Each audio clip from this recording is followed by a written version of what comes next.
Hi, my name is Emma Sunken, and I'm a freshman in the college planning on studying government and psychology.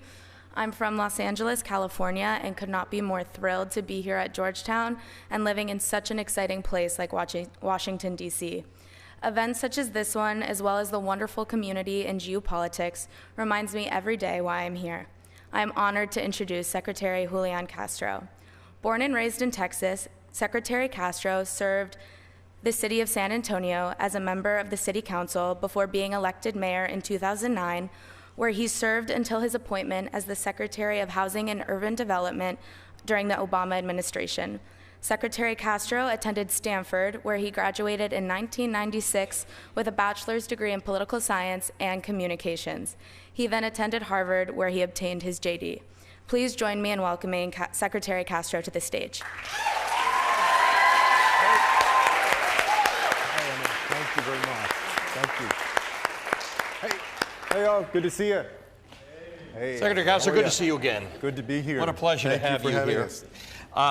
We've been doing this all day, and we're going to do it all day tomorrow. And one might worry if you're talking about the same topic to candidates over and over again, there'll be a sameness to it. But that hasn't been the case because you candidates have got a different approach. Your personal experience has led to a different perspective on climate change, and you are bringing something to this conversation. You have put something at the center of your climate plan that is a little bit different, but from a global scale is really important. So to different people, climate change means different things. It might mean flooding, it might mean droughts, it might mean wildfires, it might mean agricultural problems. But one of the things it means is the movement of people. Right? Refugees. The world got set on fire by a couple million refugees from Syria. That is going to be dwarfed by what we see with the scorching of the earth and the flooding of the earth. There are going to be tens of millions of people around the world. And you think that that should be recognized as its own issue, climate refugees? Yes, I do, and thank you, Ali, for moderating this discussion, and to MSNBC and to everybody here at Georgetown and other college students who are here. Glad to be here at the home of the Hoyas.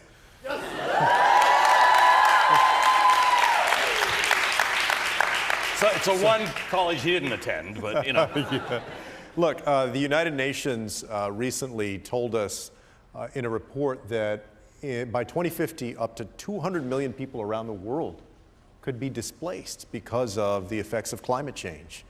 It's 100 times what has set the world afire with the refugees from Syria. Yeah, and just to put this in perspective, over the last couple of decades, at the apex of the number of people we were taking in the Obama administration, I think it reached about 110,000 people on an annual basis. Right. These days, we're taking about 30,000 people in, refugees, I mean.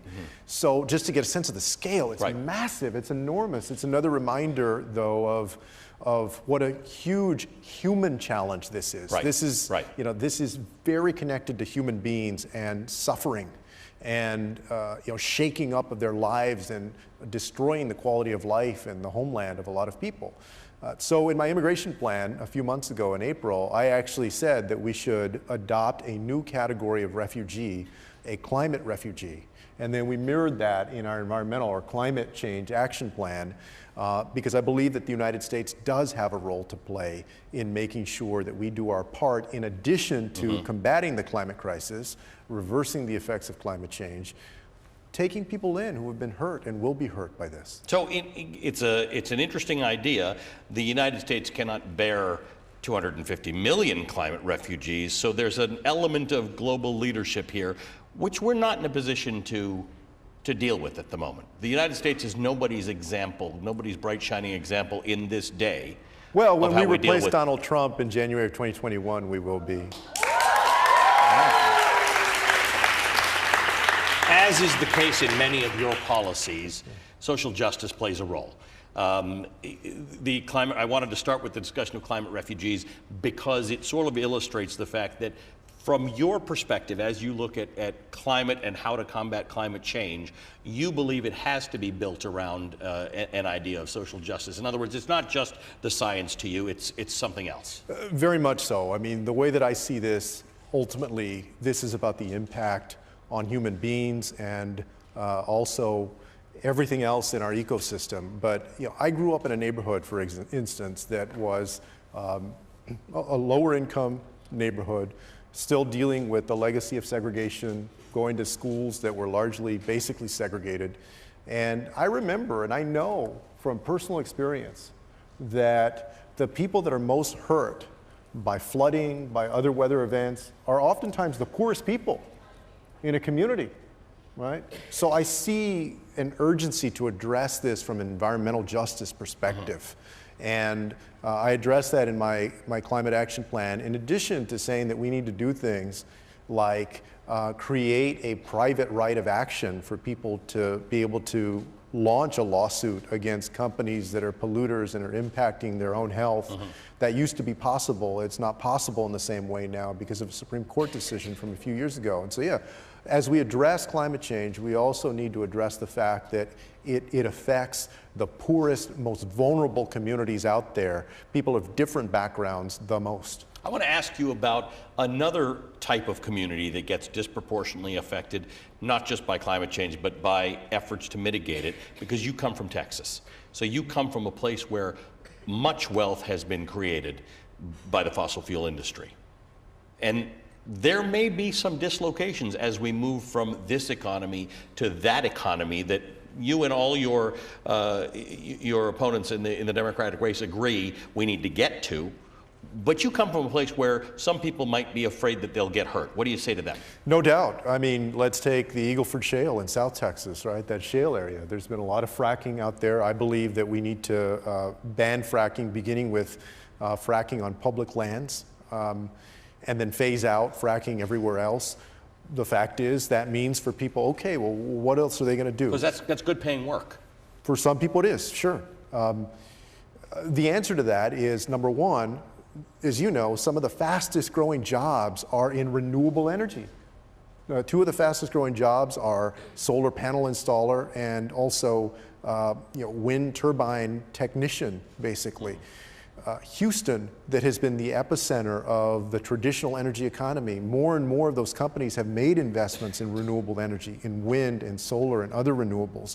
So those jobs, that job landscape is shifting over. In addition to that, of course, we need to invest in educational opportunity for people, job training opportunity for folks, and this is an important point, so oftentimes in our states, including in the state of Texas, when states do economic development, they're bringing the big company over to invest jobs in whatever sector it is. They focus so much on the big cities and the suburbs around those big cities. I would actually like to work with states to understand how we can do better economic development in those more small town and rural communities, whether it's in South Texas or West Texas or East Texas or small town Iowa. On top of that, we need to make investments in rural America like never before. I'll give you a good example of that from Iowa and Texas. Rural hospitals. Over the last 10 years, over the last decade, 17 rural hospitals have closed in Texas. Think about all the jobs that go with that.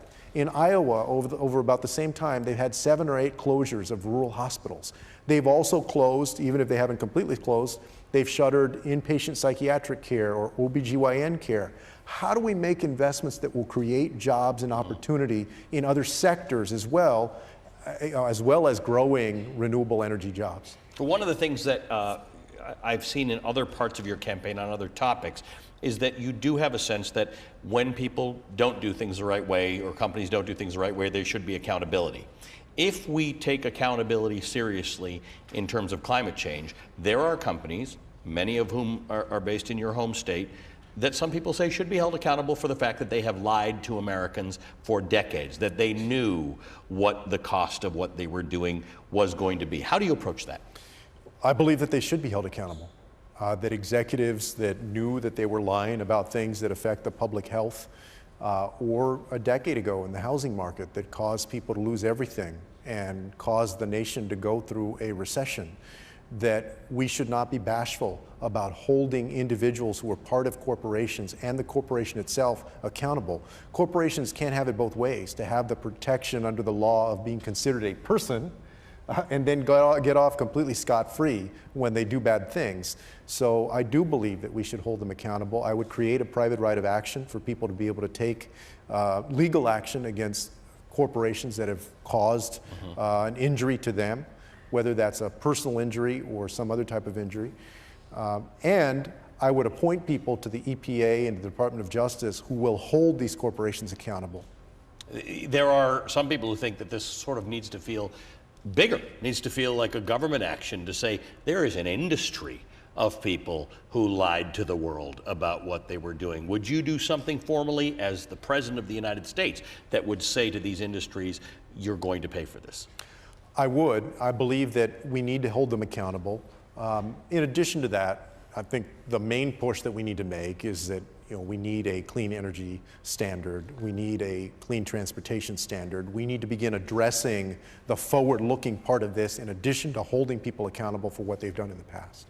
Let's talk a bit about one of the interesting things. There are only a couple people in the race who were mayors, or are mayors.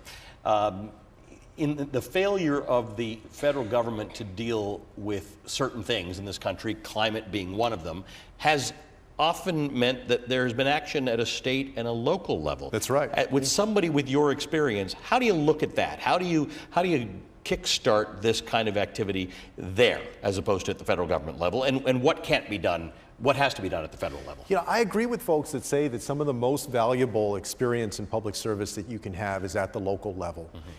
There are several of us who have served as mayor at some point, and the reason for that is because things are not theoretical at the local level. Folks here obviously you grew up somewhere, you know everything from making sure that streets don't have potholes to that you have good fire protection and police protection, and that if somebody calls code compliance because the neighbor's grass is way too high or something, right? It's very based in the practical challenges, problems that people have. Same thing with combating climate change and moving off of fossil fuels. When I was mayor, for instance, I sat on the board of the local public utility, CPS Energy. And when I got there, we were having this huge argument about the future of our investments. We found out that the 2 nuclear reactors that we were looking at making an investment at before I became mayor were going to cost billions of dollars more to invest in than we had been told. So we scrapped that deal. Not only that, we began to move away from fossil fuels. We invested in a 400 megawatt solar facility and incentivized bringing the jobs that came along with manufacturing those solar panels. So we created hundreds of jobs in addition to doing right by our environment. I think that's what I get from being mayor, is seeing things in very tangible and concrete terms and understanding that this is not only a crisis, it is certainly that, it is also an opportunity to create great jobs, the way for people to provide for themselves and for their family. As a mayor, I saw that on the ground, and that's the type of spirit and approach I'd like to bring if I'm president. So you have in your proposal $10 trillion in federal, state, local, and private investments to create 10 million good-paying jobs. Tell us a bit about this, because when you see numbers like 10 trillion, someone might say, well, that's my money. You're not talking about it being, you're talking about a lot of money from a lot of places, that the federal government acts as a catalyst for a lot of investment. That's right. This would be about a $5 trillion investment on our end, all told in terms of public investment. We believe that's going to spur at least $5 trillion in private investment. And just one example of what we did in San Antonio is a good example. We made an investment in a solar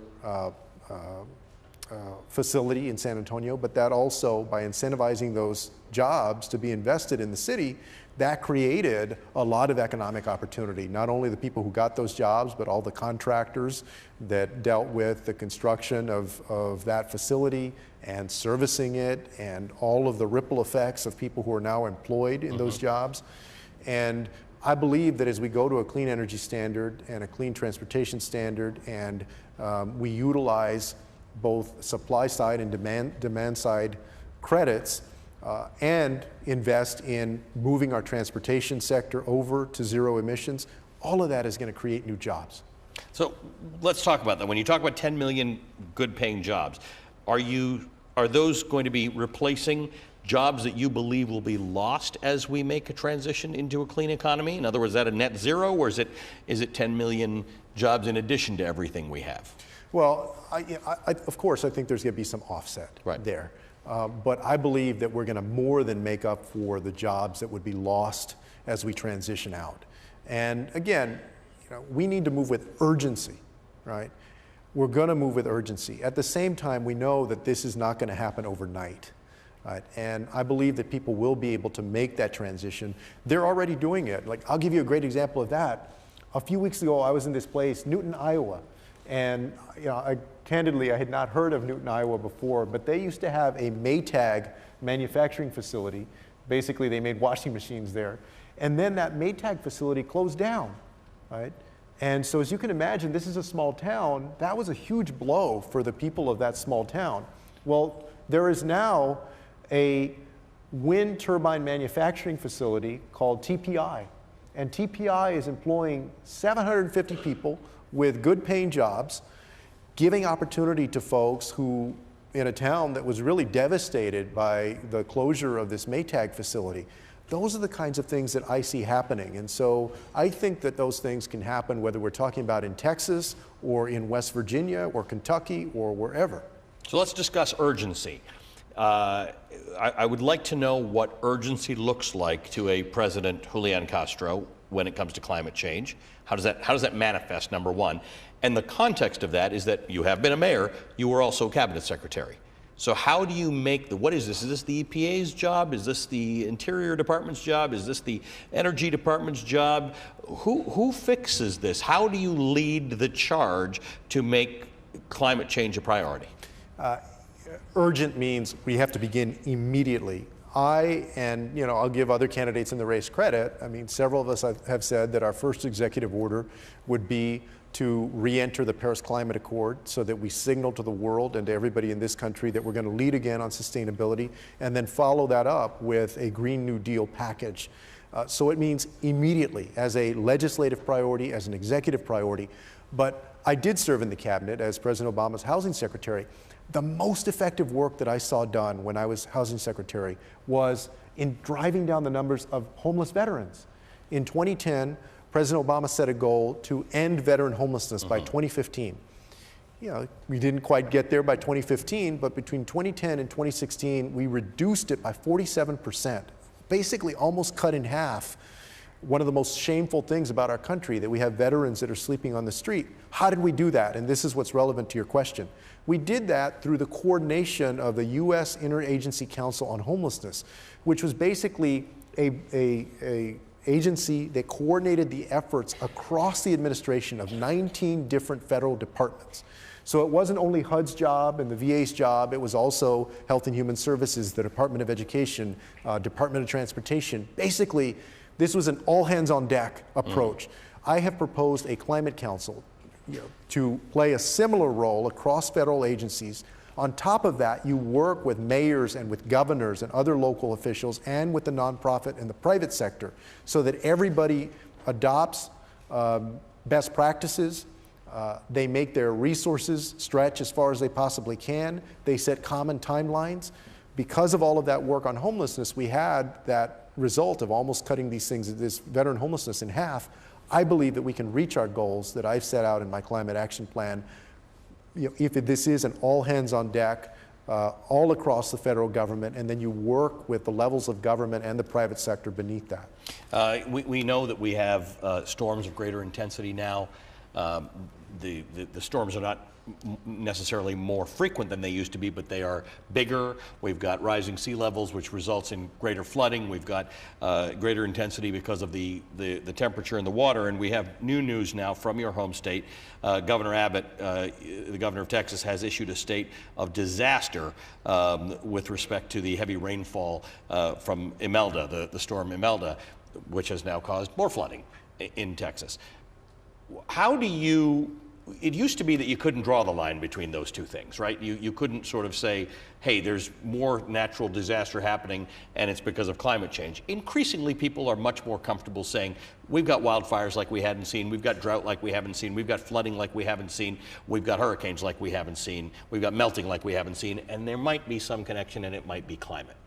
How do you see it? We need to do that. We need to speak truth to power. We need to be honest about that. Not only that, that's grounded in science. That's what scientists have said, that the intensity and the frequency of these storms and other natural disasters is increasing, in part because of climate change. And the alternative is what? That we're just going to wait for more and more of these storms to happen and more damage to happen to our planet before we act? We have to do that. We have to act on that science.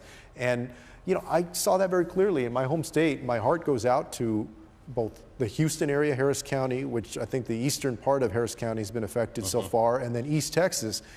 It's like these 500-year floods or 100-year floods, they're happening every other year. Right. Not only in Texas, but across the country and in different parts of the world. So we have to take what the scientists have told us and act on that. And our goal is that, you know, by the time my daughter, who was born in 2009, is 21 years old in 2030, that we will have zero emissions in our electricity sector. And, you know, we'll be working toward renewable, clean, and zero emissions electricity sector by 2035 and be carbon neutral, net zero by 2045 in the United States, and lead the world to get there by at latest 2050. Those are the goals that we have set out, and there's no alternative. We need to pursue them. So some of the stuff that happens is the way we build, right? When Harvey hit Houston, sure. It's not anybody in Houston's fault, but there's nowhere for that water to go.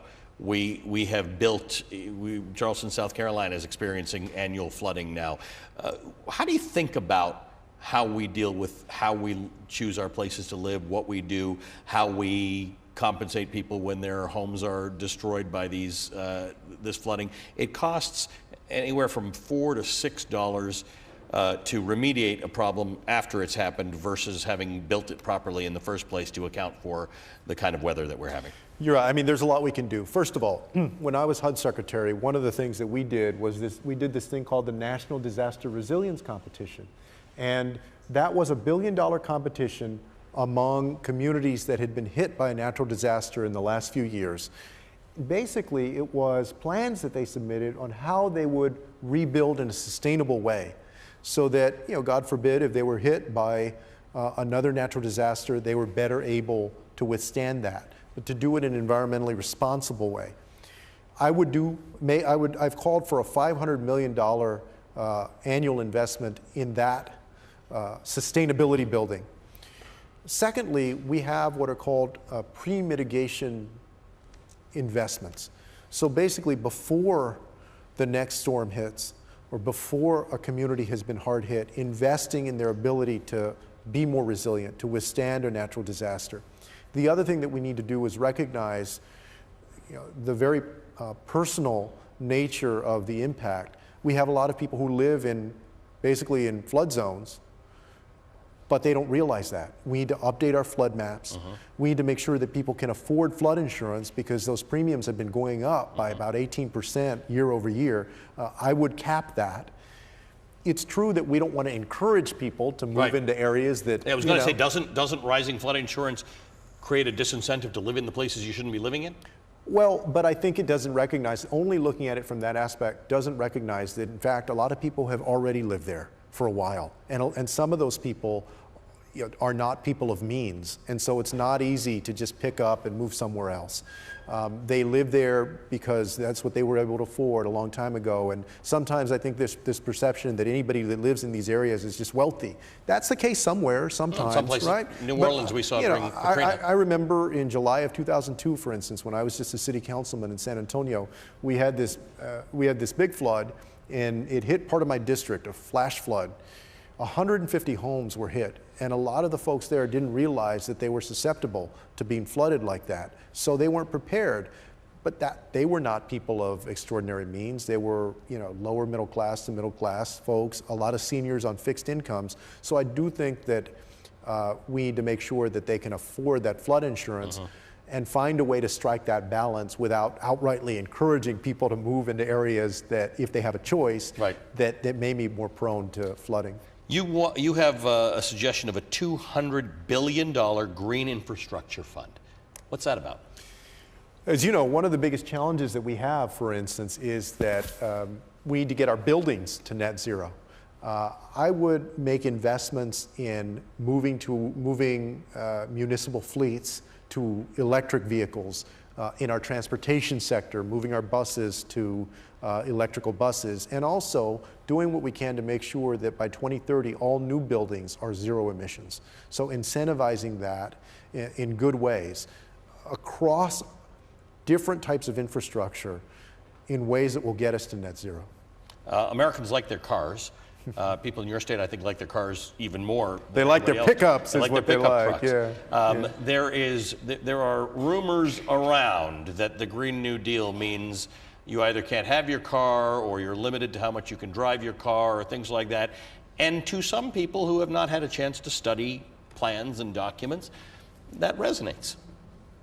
Well, look, I mean, I can understand why people have questions when they hear about what we need to do and the plans, right? I mean, anytime you're asking people to change what they're familiar with and you're challenging the status quo, of course there's going to be, in its mildest form, a, hey, what's that all about? Mm-hmm. And in its most strident pushback, like, hell no, I'm not going to do that. Here's what I would do. You know, I believe that with our light and medium duty vehicles that we can get to zero emissions by 2030 and get to zero emissions on all vehicles by 2040. I would do that by incentivizing people so that they can accomplish that.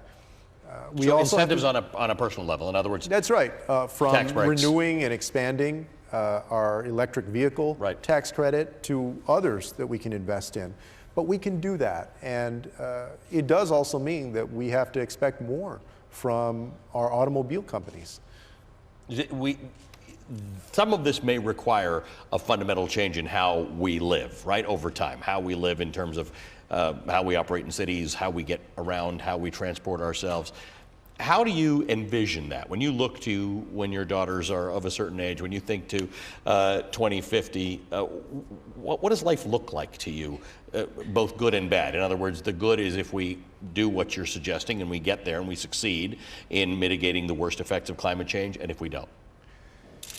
Well, as I see it, if we do what we need to do and we do it well and we invest in what has always been a magnificent brain trust of scientists who are doing amazing research and technologists who are making the technology better and better and better, whether we're talking about zero emissions vehicles or buildings or anything, life actually should get better. The quality of life will not only get better for our environment, it'll actually get more convenient and better as you use cars and other things, right? I believe that we're already seeing that.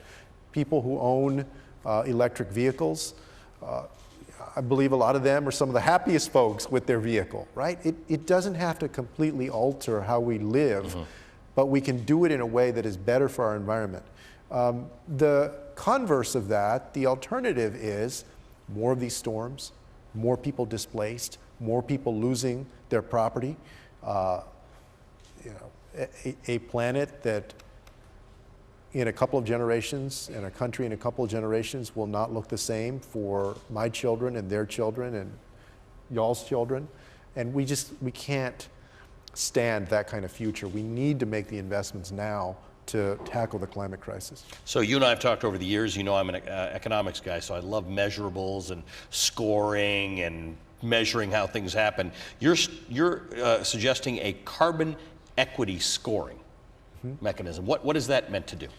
Well, what it's meant to do at a basic level, for instance, is to understand the impact of the policies and the investments that we make from a federal government perspective. If we're incentivizing, for instance, a transportation system in Los Angeles or Chicago or here in Washington, D.C., or a project that is being done, we want everyone, whether it's a building project, some other construction project, transportation, we want to score those projects so that we understand not only the bottom line cost, but the cost to the environment. Mm-hmm. And over time, basically to incentivize local communities and the private sector to build, to construct in a way that is more climate friendly. So give me an example of how that would work. Any infrastructure project, somebody's building a transportation system. Well, let me say, or a common one. all the time, there's a big list of courthouses across the United States that are getting built, right? How are we making sure that when we greenlight a project, when we appropriate funds, we not only score that according to the cost, but we integrate essentially a carbon score so that that's part of the process of evaluating what gets funded and what doesn't. So if something's score suggests that it is not good for the environment, it gets a lower overall score. Yeah. Yeah. All right. And over time, what you're able to accomplish is to incentivize the system to produce more carbon-friendly projects. So one of the things that you do in this campaign, and some of your other opponents do, is, I mean this in the best way, but you're a nerdy, wonky guy like I am. You like to write it all down. You've got a lot of numbers. You've got a lot of things associated with it. And I think for this crowd, that's probably very, very appealing. How do you make that appealing to everybody else? Because it's complicated stuff, and you have not shied away from the idea that you're taking it very seriously. But not everybody goes through these plans. What's the overarching message about Julian Castro as a climate president? This is the greatest job opportunity that we've had in a very long time. We see that already. This is already happening. What I see is us unleashing a clean energy economy that is going to mean millions of new jobs and great opportunity for people across this country as we do right by our planet and protect future generations from the impact of climate change. So I just take it to a basic level. I mean, what do people need, right? Everybody is worried about making sure they have a job to provide for themselves and for their family. They are concerned about the air that they breathe. They're concerned about being able to drink clean water. I do believe that most Americans are concerned about our planet. You know, maybe they think about it in different ways and they have questions and sometimes a negative reaction, but I do think that there's a concern there. And so I just try to relate it to those basic things that everybody cares about: your job, the air that you breathe, the water that you drink, the future of your children, those kinds of things. So to you, this is opportunity, not fear. Oh, absolutely. Now, there's an urgency. We have to act. But, I mean, maybe it's the mayor in me, maybe it's the Texan in me. I believe there's a huge economic opportunity there. And for all of us who are concerned about climate change, we should sell that point. We should, because it absolutely ropes more people in to the fold. And the great thing is we can demonstrate that already. That is happening. Those job opportunities are happening right now. We should see this as a way to make sure that our economy grows and that people can be put back to work. All right, let's open this up for questions. Go ahead. Hello, my name is Mari Figueroa. I'm a student at Trinity Washington University. Julian Castro, my question for you is, what do you think about the Chinese ban on importing recyclable waste? And do you have any plans regarding the United States' extensive use on single-use plastics? What was I didn't hear the last part of. Do you have any plans regarding the United States' extensive use of single-use plastics? Yeah, I would like to see us continue to phase out single-use plastics. Obviously, there's a conversation going on right now about plastic straws, but as y'all know, that's only part of this. I believe that we need to become more responsible when it comes to the use of plastic. I'm encouraged to see cities doing different things with that, and I hope that that continues. I also think that we have to make this problem more real for a lot of Americans in terms of why that is necessary, the impact of these single-use plastics, right? Because the fact is most people use, whether it's a straw or something else, and they don't think about it. They don't think about the impact of that. I think that that advocates and public servants have a role to play in making that more real for people, what the negative consequences of that are. And China not accepting waste. Did you have a view on that? No, I'd love to look more into that. Yeah, I hadn't caught that. Yeah. Let me just ask you about the single-use plastics. This might be a controversial comment to make, but there are some people who think maybe we missed the forest for the trees on that one. That it's real, it's a big problem, and you're right. There are, I mean, anybody who studies this for more than 5 minutes understands what the damage and danger of single-use plastics are, but it does feel that this became a punchline to some people. Plastic straws, paper straws, has now become something that a lot Well, I mean, and that's why I say it's not just plastic straws, right? It's other types of plastics as well. And what we need to be moving toward is better alternatives, whether it's straws or it's other types of plastics, we need to be moving in the direction of better alternatives from plastic. Look, I don't disagree with people that say, look, well, it's a straw, but what else? But, you know, if we're able to point to not only straws and other types of plastics, you have to start somewhere. And this is where people are starting. And now the challenge is better alternative materials across the board from plastic. And so you're phasing out not only straws, but other types of single-use plastics. Let's go to the University of Southern California. Go ahead. Let's go to the University of Southern California. Go ahead. All right. It's earlier in the afternoon for them. They're enthused. Hi, Secretary Castro. My name is Mahima Varanasi. I'm a sophomore majoring in computer science here at USC. And my question for you is, what role did climate scientists and engineers have in playing in writing your environmental policy, as well as how are you going to ensure that they are part of the conversation in a Castro administration? Thank you very much for the question. Hello to all the Trojans out there at USC. There you go. Although I do have to say, I was in Columbia, South Carolina the other day, and the University of South Carolina say that they're the real USC. So I'll let y'all fight that out with them.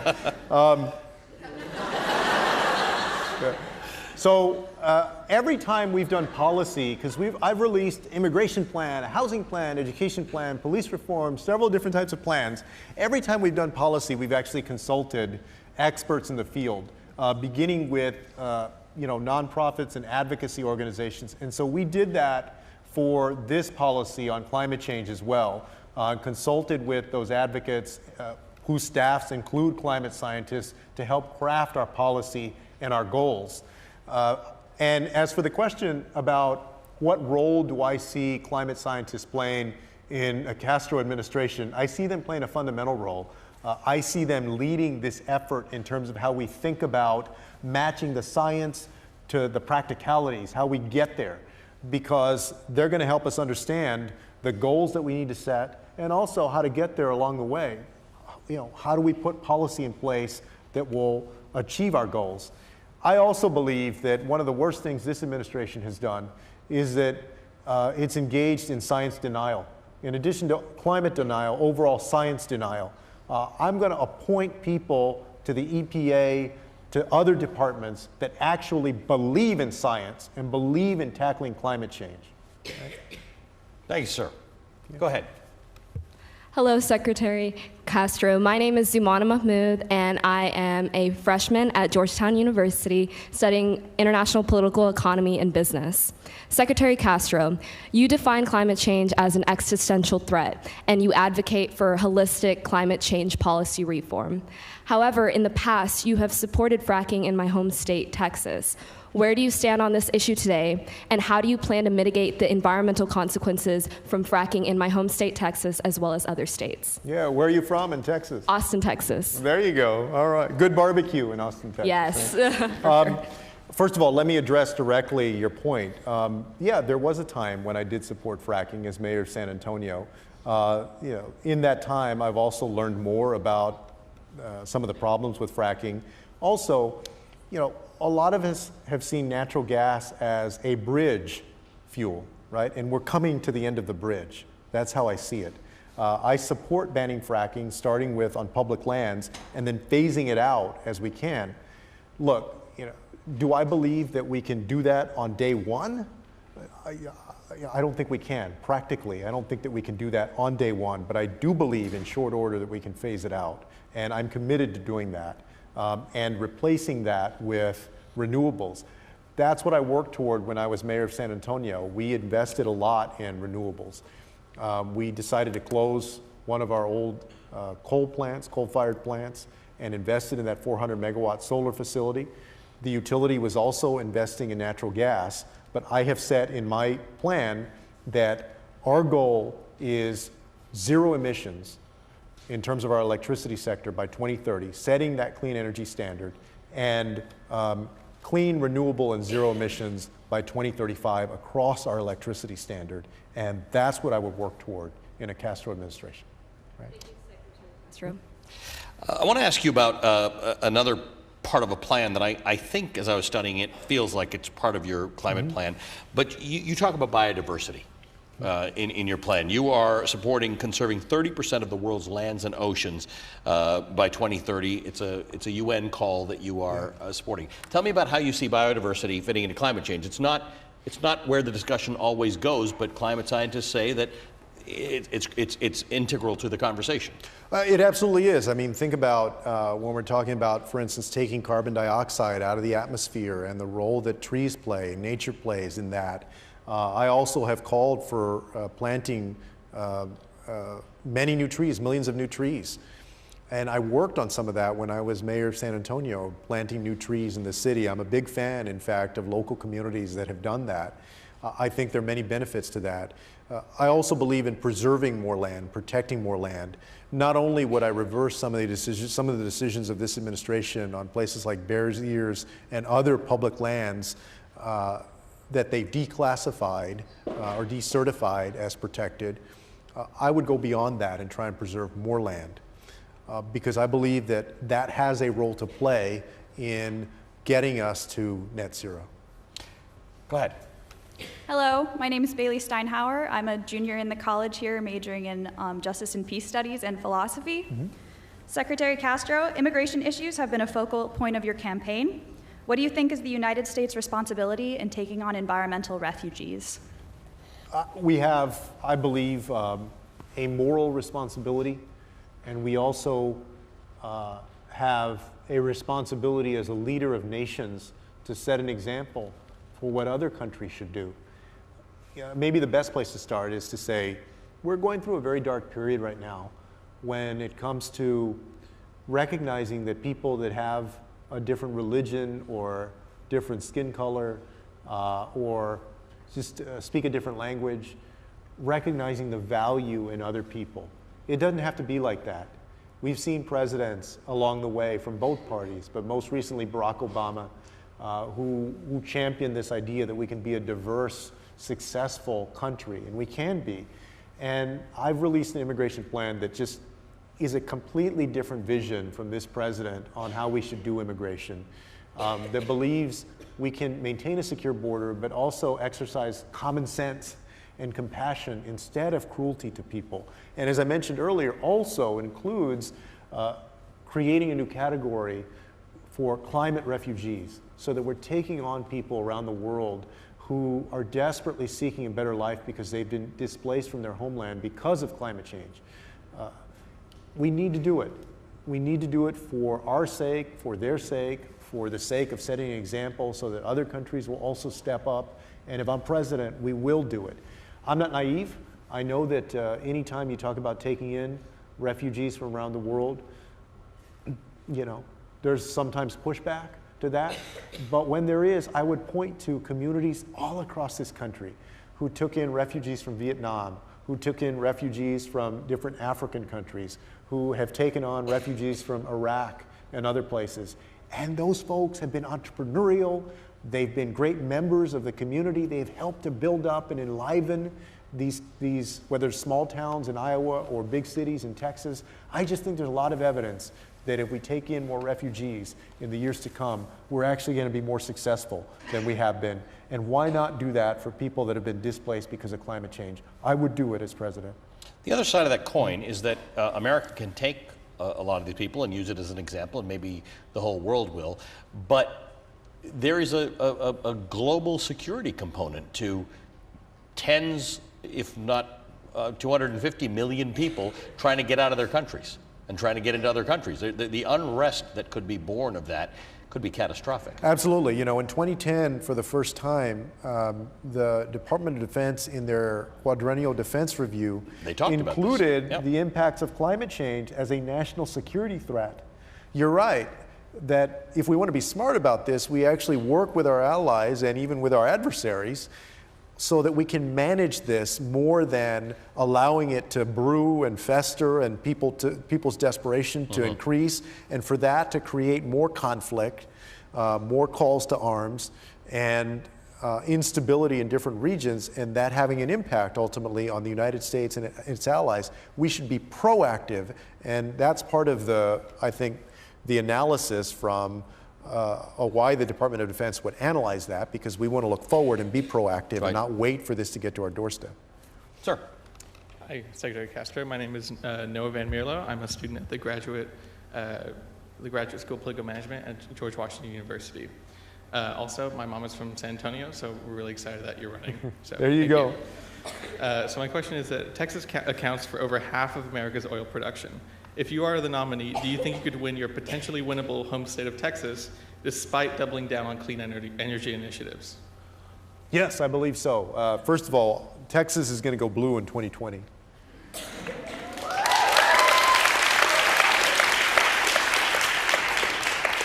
So is Arizona, by the way, for those of y'all that might be from Arizona. We have like 2 people here from Arizona.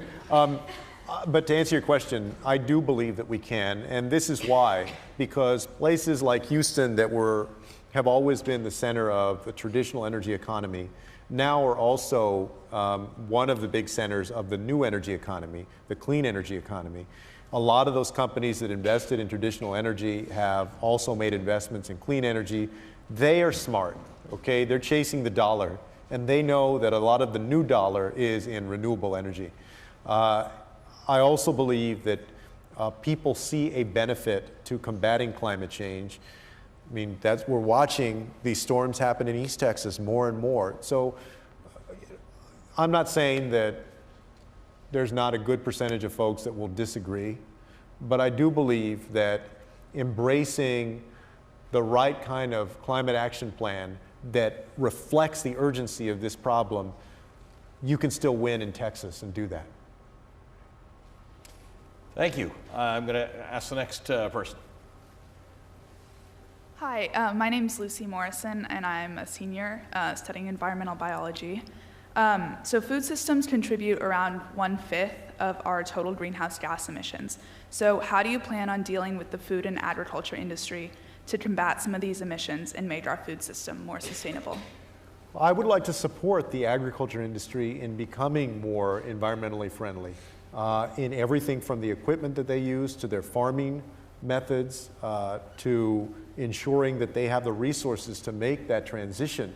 And the good news is, y'all know, and folks have spoken about regenerative agriculture, there are a lot of practices already underway there that I think can help us get to zero emissions. And you know, it's good that those of us who are running for office for president have the opportunity to travel to states like Iowa and to become more familiar with some of these challenges, because farming and the agriculture industry absolutely have a role to play in helping us get there, but I think that they also need help. They need investment from the federal government to help them, and I'm willing to do that. What about the way we eat? I'm only going here because we talked about people driving pickup trucks. We've talked about changing extractive practices in oil. A guy from Texas is going to tell them not to eat meat. That's the trifecta here. I mean, look, let me be honest, okay? Everywhere I go, I try and look for the good barbecue restaurants. So that's where I'm at. But I do think that it's possible for people in different ways to be a part of the solution, right? Maybe it's not how you're eating, but number one, hopefully you're voting for candidates at the local, state, and federal level that have a plan and are willing to support an urgent plan to get to net zero. Maybe you're making choices like the kind of car you drive, taking public transportation. You know, you have people that they recycle. You have other folks that, you know, are advocates. So whatever personal way you choose to move us toward confronting the climate crisis, do it. And for some people it'll be how they eat, for other people it'll be other things. But I support people making that choice of how they're going to be personally contributive to us getting there. Sorry. Hi, Secretary Castro. My name is Jackson. I'm a freshman here at Georgetown from Houston, Texas. Many scientists suggest that thorium nuclear energy is far safer than traditional nuclear plants, which account for about 20% of our current energy sources. Would you be willing to look into expanding nuclear energy while we transition to predominantly renewable energy? Well, look, so I have a decent amount of experience with nuclear energy because I sat on the local public utility board in San Antonio, and we already owned a 40% stake in 2 nuclear reactors called the South Texas Nuclear Project. And as I mentioned earlier, when I came into office in '09, we were looking at 40% investment in 2 additional nuclear reactors. We had to scrap that. Since that time, the nuclear energy industry has really gone into the tank after what happened in Japan. And the nuclear energy presents a bit of a conundrum because from a carbon emissions perspective, it actually is great. But from a initial investment and cost perspective and reliability of getting the project done perspective, it doesn't have a very good track record, especially in the last decade or so. So I think that the existing nuclear has a role to play, being, with its low carbon emissions or near zero carbon emissions. But I'm not necessarily eager to use nuclear energy, new nuclear energy, during this time frame. I think that we should focus on renewable energy. I don't think from a practical perspective, the way that things are going now, even if we wanted to, that we're going to get a lot of nuclear energy on the ground and operating because of the economic disasters that we've seen with a couple of projects over the last few years. I mean, San Antonio itself, that project got scrapped. There was a project in Georgia and maybe 1 or 2 others that got scrapped. But isn't a lot of that regulatory problems? In other words, if you as president decided, it's not just the president who gets to decide that, but if we had a regulatory environment that was more supportive of nuclear, some of these projects wouldn't get scrapped. And I'm not arguing that you should, but I'm saying I think you could say that about anything. The problem might not be the market. But I think that if you peel that back, the question is that regulation warranted? And when you're dealing with something as potentially destructive as a nuclear facility, of course there has to be very, very tight regulation. I'll give you an example of that. After what happened in Fukushima in, was it about 2011 or 2012, I saw a list of different nuclear reactors and their sites, and the level of a earthquake on the Richter scale that they could withstand. And for the 2 nuclear reactors in South Texas, I think it was a 6.0 that they were built to withstand.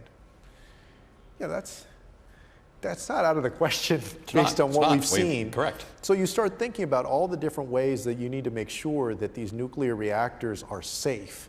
And the fact that we're still compiling nuclear waste and have not figured out a political solution. I don't support putting that nuclear waste at Yucca Mountain. I think that we need to reopen a process to do that. But I mean, that nuclear waste is stockpiling right now on site of these nuclear reactors, and we still haven't figured out long-term what we're going to do with it. So for those different reasons, I recognize the value of nuclear reactors that are operating now and doing it safely, and that they're almost zero emissions, and that helps us get to our goal. But and based on my experience in San Antonio, I'm not necessarily enthusiastic about adding to our stock of nuclear reactors.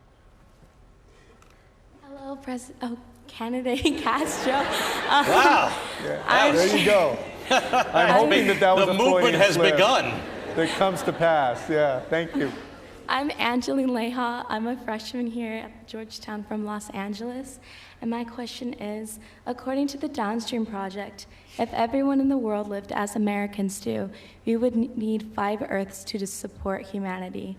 The EPA states that each American uses an average of 88 gallons of water a day at home. Oh. That's over 32,000 gallons per person wasted a year.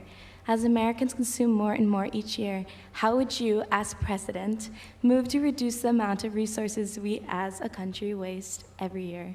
Wow. And you're talking principally about water, for instance? I didn't hear if you had mentioned water resources or other resources. Overall, all resources, but I guess specifically water if you want. Yeah, well, and I do think that this is where people do have an opportunity to be more personally thoughtful and responsible. Look, we can make investments. I call for a $200 billion green infrastructure fund, investments in buildings, in automobiles, in other things that conserve our resources more, that use less water, that go to zero emissions, that are more environmentally responsible. It also means, though, that all of us do have a role to play in using less water. For instance, I grew up in a community in San Antonio that we're the largest city in the United States that relies for its drinking water primarily on an underground aquifer. And so that's a limited resource, right?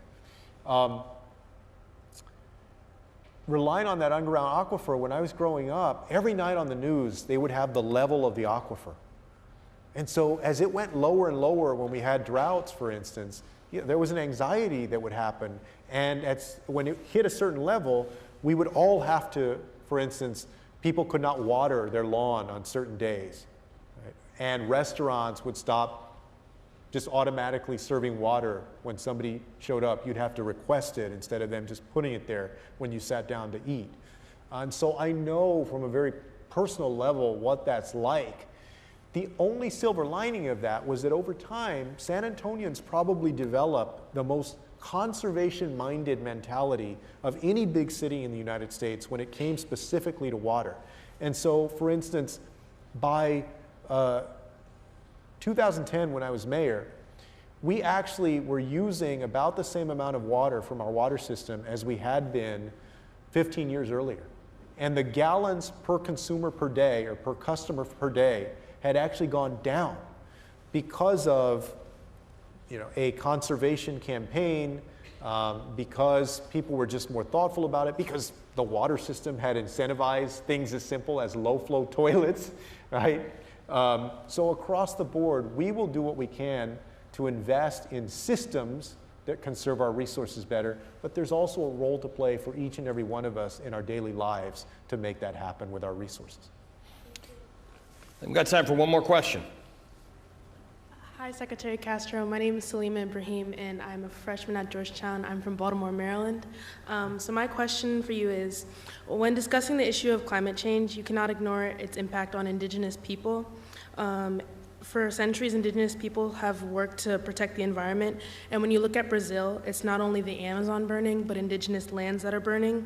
Do you have any plans that center justice for indigenous people as a means of combating climate change? Yeah, thank you very much. I absolutely do. In fact, one of the things that I believe that we should do, and I've called for, is to empower indigenous communities, tribal communities, to help set policy that is specific for their tribal lands, understanding that we need to be culturally sensitive and recognize the individual challenges that tribal communities face. I had the opportunity when I was HUD Secretary to travel to several tribal communities at Pine Ridge, visit with a number of others in Arizona and North Dakota, South Dakota, and I put out a total plan on empowering indigenous communities in the United States, including through ensuring that they're empowered on combating climate change, and so I absolutely would focus on that. And I just to underscore, in your plan, you set aside $50 billion for this, so it's not just that you think it's a nice idea. Yeah, because I guess this is also the mayor in me. Look, I know that what you need to make change is you need a goal, a vision, you need policy to get there, you need actual best practices, and then you need money. All right? If you want to get somewhere, you need the resources to make that happen. And so that's what we've called for in the plan. We just did a story a couple days ago. Cal Perry at NBC was doing a story in the Permian Basin about the fact that in extracting the oil,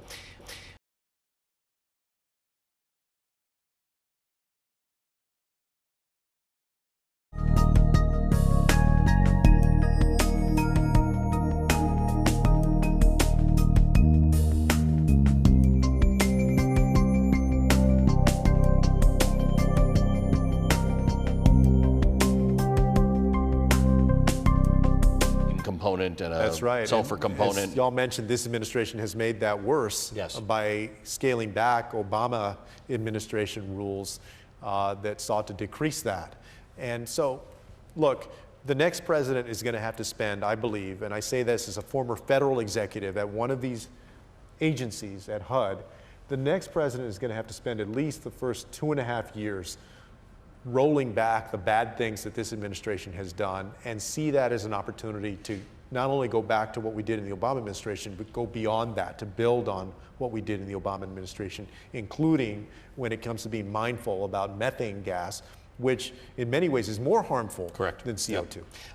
You, as a former cabinet secretary, there has been a deregulatory emphasis in this administration, and because the EPA happens to have a lot of regulations, and the Department of Energy does, because they regulate industries that could be dangerous, that has been a focus. We have seen the EPA, we have seen agencies that were Republican creations defanged by this administration, and you've seen the result of it, right? When you allow companies to throw their garbage in the river, they throw their garbage in the river.